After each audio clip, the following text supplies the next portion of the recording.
mutasyabih. Al-hadisul mutasyabih secara bahasa hadis yang memiliki kemiripan atau serupa. Secara definisi ahlul hadis, pengertian daripada al-hadisul mutasyabih huwa mattafaqat fihi asmaul abna'i wa talafat asmaul abani au bil aksi kamu Muhammad bin Aqil bi fathil aini wa Muhammad bin Uqailin bi dhammiha.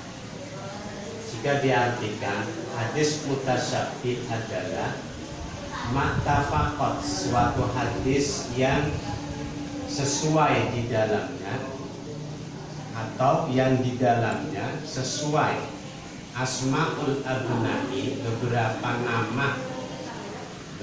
nama dari beberapa anak, wahtalafats, namun berbeda nama-nama dari bapaknya,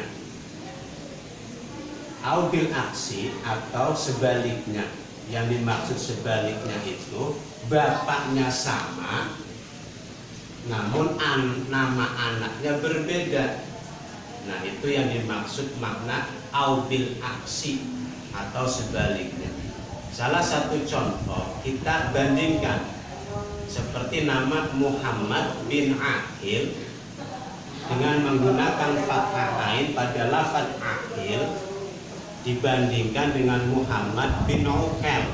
Di sini ada tasabuh, kemiripan antara nama anak Muhammad bernama Muhammad namun ebinnya beda. Muhammad pertama ebinnya bin Aqil, Muhammad yang kedua ebinnya bin Uqail. Bidomiha dengan menggunakan dhammah ain.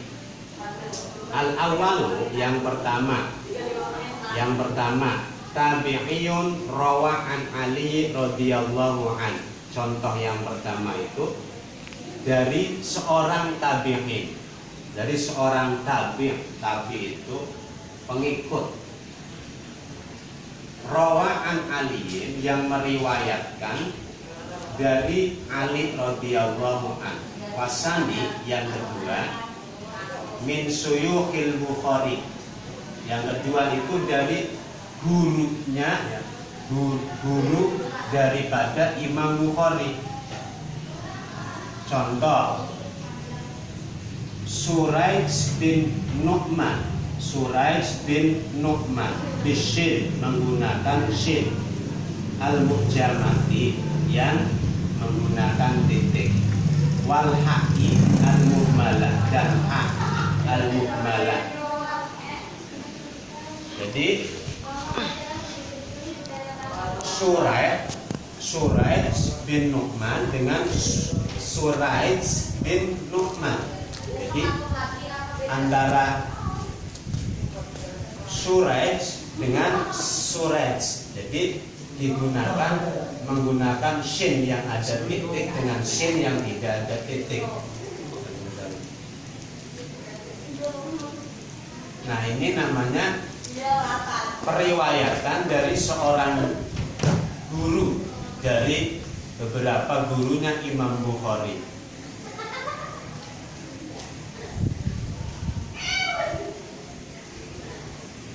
Kemudian Wasuraij bin Nu'man bisin wal jim, yang kedua. Yang pertama tadi itu ya, sin dengan ha, Suraij dengan Suraij,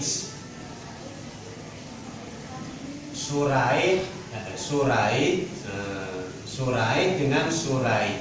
Nah, itu ada tasabuh, kemiripan. Kemudian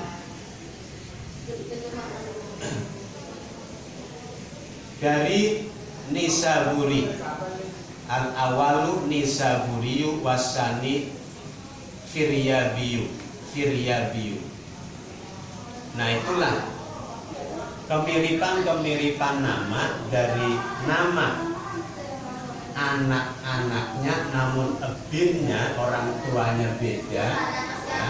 Ada bapaknya sama namun anaknya beda. Nah itu jika kita menemukan suatu hadis yang ada kemiripan, ya, antara nama bapak namun anaknya beda atau nama anaknya sama bapaknya beda, itu disebut al-hadisul mutasyabih.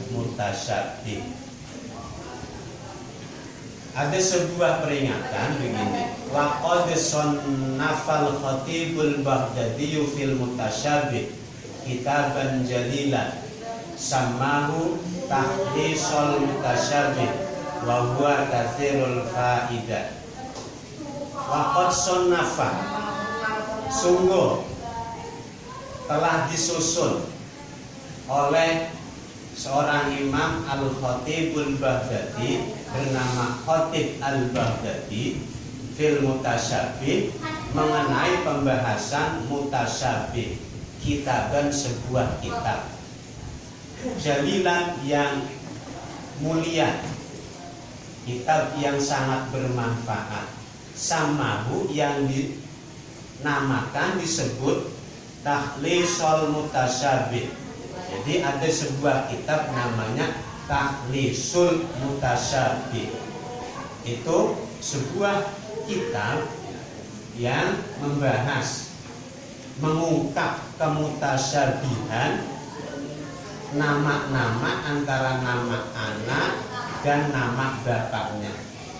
Kitab itu sangat berfaedah, artinya memiliki kemanfaatan yang tinggi agar kita memiliki suatu kejelasan dalam meneliti suatu hadis. Nah itulah pembahasan mengenai al-hadisul mutasyabih.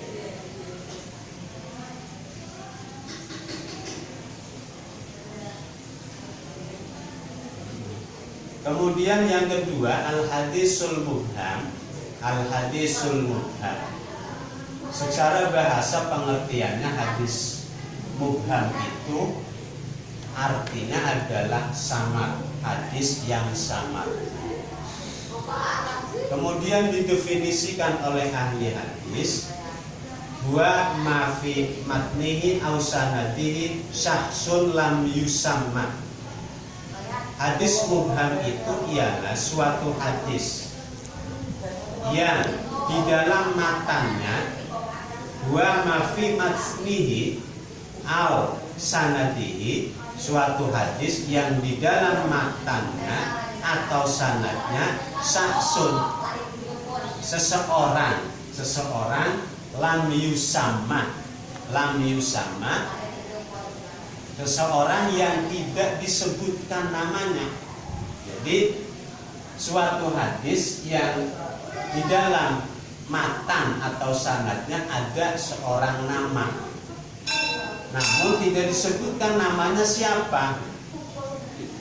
Nah, jika ditemukan hadis yang seperti itu disebut hadis mubham, hadis yang sama.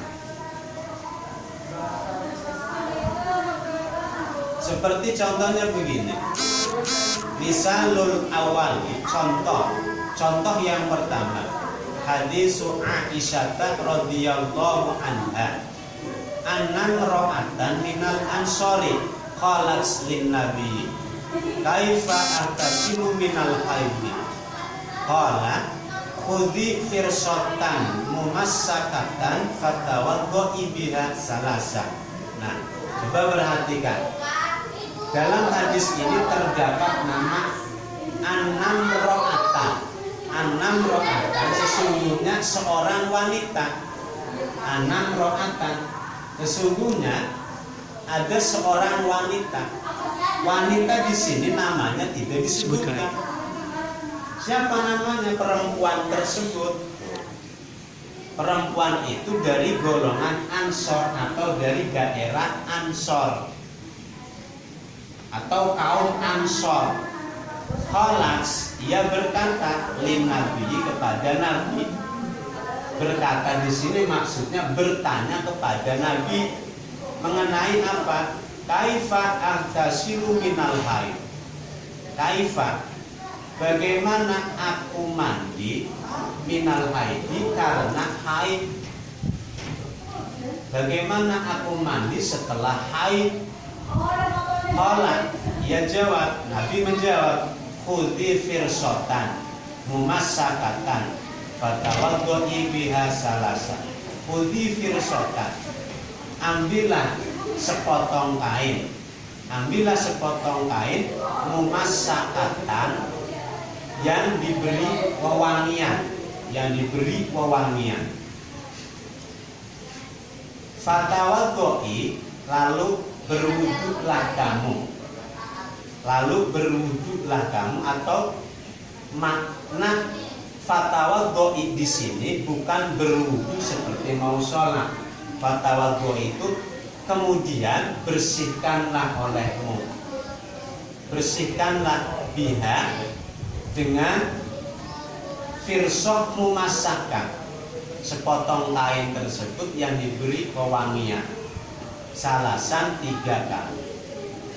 Itu nanti penjelasan mengenai mandi haid ya bagi wanita ada dalam kitab Bulughul Maram atau Ibanatul Ahkam fi Syarhi Bulughil Maram. Yang perlu diperhatikan di sini adalah ada nama seorang wanita dalam hadis pertama. Kemudian dalam contoh yang kedua, qaulur rawi, perkataan seorang rawi, akhbaroni rajulun, telah menceritakan kepadaku seorang laki-laki. Jadi seorang laki-laki, ada seorang laki-laki yang memberitakan kepadaku. Ungkapan seorang laki-laki tidak disebutkan namanya. Nah, mengandung pertanyaan, laki-laki tersebut siapa namanya? Nah, jadi kesimpulannya begini, jika ada hadis di mana di dalam matan hadis, teks hadisnya atau sanadnya, mata rantai sanad, mata rantai orang-orang yang menyampaikan hadis. Nah, terdapat seseorang, baik itu perempuan atau laki-laki, yang tidak disebutkan namanya, itu disebut al-hadisul mubham.